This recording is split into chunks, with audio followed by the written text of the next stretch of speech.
नमस्कार, मैं वैदेही। आज हम बात करेंगे महाराष्ट्र विधानसभा के शीतकालीन सत्र के बारे में। सबसे बड़ा मुद्दा अगर कुछ गरमाया है तो नवाब मलिक को लेकर। महाविकास आघाड़ी में नवाब मलिक जब माइनॉरिटी डेवलपमेंट और स्किल डेवलपमेंट के मंत्री थे, वो बहुत ज्यादा आक्रामक नेता रहे हैं।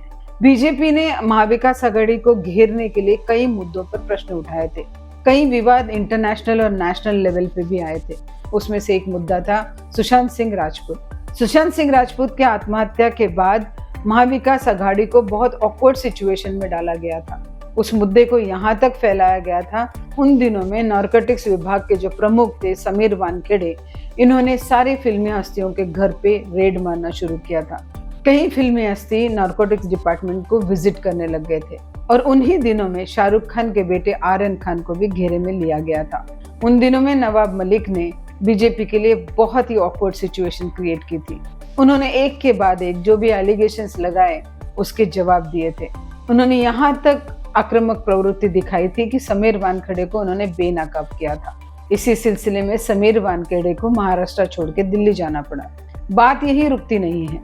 कुछ समयावधि के बाद कोर्ट ने भी ये जाहिर कर दिया कि आर्यन के खिलाफ ऐसा कुछ भी केस नहीं था। नारकोटिक्स विभाग के इतर अधिकारी भी बोलने लगे थे कि ये साजिश थी। खैर, वो तो रहा महाविकास आघाड़ी को घेरने का मुद्दा, जहां पे नवाब मलिक अपने आक्रामक प्रवृत्ति दिखाते हुए बीजेपी के लिए बहुत ही मुश्किल बन गए थे। कहीं ना कहीं एकनाथ शिंदे और देवेंद्र फडणवीस की फिर से सरकार बनाने की मंशा जाग उठी, लेकिन इन सारे घटनाक्रम में नवाब मलिक मानने को तैयार नहीं थे। एक तरफ एनसीपी को बहुत ही भ्रष्ट पार्टी घोषित करते हुए नरेंद्र मोदी और देवेंद्र फडणवीस दोनों ही उनके ऊपर अटैक करने लग गए थे। वहीं दूसरी ओर धीरे से अजित पवार भी बीजेपी की तरफ अपने कदम बढ़ा रहे थे। इसी दौरान जब इक्वेशन सेटल नहीं हो रहे थे तो नवाब मलिक के घर के ऊपर दाऊद के साथ संबंध होने के एलिगेशंस में रेड्स भी हुई। जमीन के कई व्यवहारों को लेके नवाब मलिक को जेल जाना पड़ा। जैसे ही अजित पवार ने बीजेपी के साथ हाथ मिलाकर उन सारे भ्रष्ट नेताओं को अपने साथ लेकर बीजेपी में शिरकत की, वैसे ही नवाब मलिक भी बाहर आ गए। कहा जाता है कि क्लोज डोर मीटिंग में अजित पवार ने कुछ शर्तें देवेंद्र फडणवीस के सामने रखी थी। उसमें से एक शर्त ये भी थी कि नवाब मलिक को जल्द से जल्द रिहा कर दिया जाए। नवाब मलिक बाहर तो आ गए, लेकिन उनका स्टेटस क्लियर नहीं हो पा रहा था। शीतकालीन सत्र में कंधे से कंधा मिलाकर एक ही रो में जब वो एनसीपी नेताओं के साथ बैठे दिखे तो अपोजिशन ने बवाल काटना शुरू कर दिया।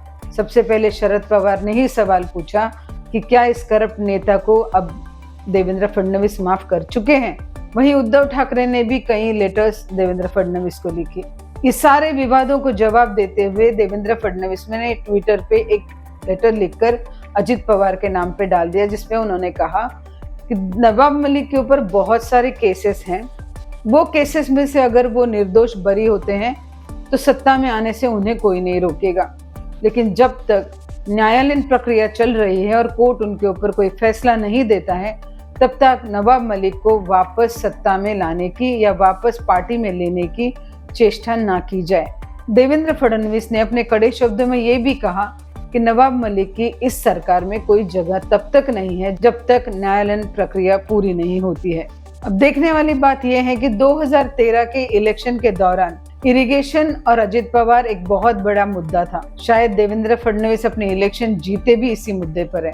तब उन्होंने कहा था अजित पवार को बहुत जल्दी जेल के सलाखों के पीछे भेज देंगे, लेकिन एक बार नहीं दो बार उन्होंने अजित पवार के साथ शपथ ग्रहण की है। तो क्या इसी तरह वो नवाब मलिक को भी बहुत जल्द स्वीकार करेंगे? क्या सारे गणित ठीक से बिठाने के लिए ऐसी भी कोई खबर आ सकती है कि नवाब मलिक सारे केस में से मुक्त हो गए और बरी हो गए और वो इनोसेंट है? आने वाला कल बहुत इंटरेस्टिंग रहेगा। अजित पवार के लिए नवाब मलिक एक अहम कड़ी है, वहीं देवेंद्र के लिए ये फिर से गले में अटकी हुई हड्डी की तरह है। अब देखना ये है कि नवाब मलिक का होता क्या है। आपको ये एपिसोड कैसा लगा जरूर बताना। फिर मिलते हैं अगले किसी एपिसोड में। तब तक के लिए नमस्कार।